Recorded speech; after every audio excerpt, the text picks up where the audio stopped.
Hey, what's going on, everyone? Listen, I want to share three things that I know now that I didn't know when I first got in business.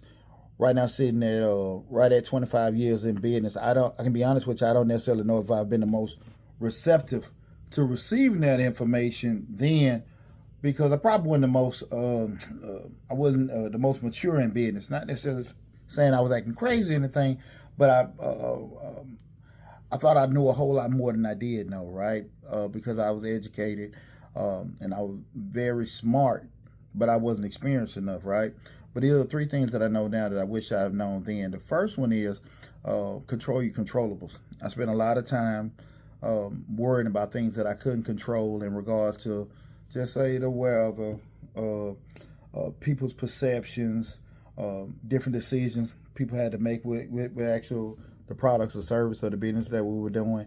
And a lot of times, what I had to just realize, especially kind of going back even to my military training, you can't control what you can't control. Control your controllables, and I tell people that all the time. Control your controllables. What you do is things you can't control, you just plan accordingly, right? So if it does happen, great. If it doesn't happen, you already got a contingent plan set up just in case it doesn't. You don't need to spend too much time worrying about things that you don't necessarily know if they'll happen or not. You just kind of plan accordingly. So that was one thing. The second thing is make sure you focus on the actual people that really need your product or service. Far too often when people start in business, they try to push it out to everybody. They doing the posting and running the ads on social media, Google and things like that to everybody, right? Posting it, and everybody does not want your product or service, right? So depending on what you're doing, if you have a discount product or you have a premium product, you need to know who those people are that need your product or service, and then from that point, work backwards and push it out to those particular people. That way, you're not wasting time pushing stuff to people that's not even going to use your stuff anyway, right? So you spend a little time trying to focus on, okay, who really wants my stuff? Is it teenagers? Is it adults? Is it older people? Is it retirees? Is it professional people? Is it the working people doing it? You just need to just spend a little time kind of looking at the demographics in regards to how those people are, and then that'll help you in regards to just pushing it out to them instead of wasting time and money pushing it out to people that not even use your product or service. The last thing is, guys, don't worry too much about being perfect. You need to be more busy than perfect.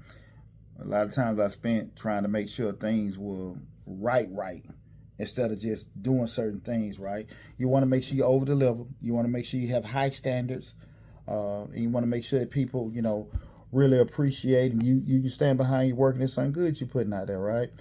With that said, you don't want to be so tied up into spending too much time where one product or service takes so much time you miss out on three or four more. You got to find a system and a way to make sure it's efficient and effective to be able to deliver that product or service that is at that standard that you want to have it at, but it's not taking you all day and night to do it.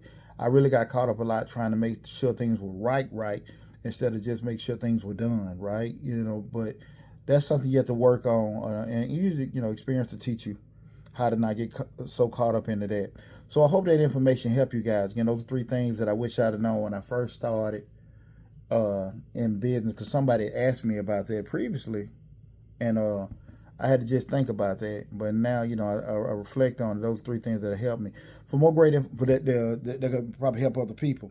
For more great information just like that, go to Mr. Short Dollar on YouTube. Again, Mr. Short Dollar on YouTube, where we talk about entrepreneurship, finance, investing, management. We got over 1,400 videos on the YouTube channel. Active grant playlist with over 150 different grant opportunities. Again, that's Mr. Short Dollar on YouTube. Best of luck to you guys. Hope that helps. Take care.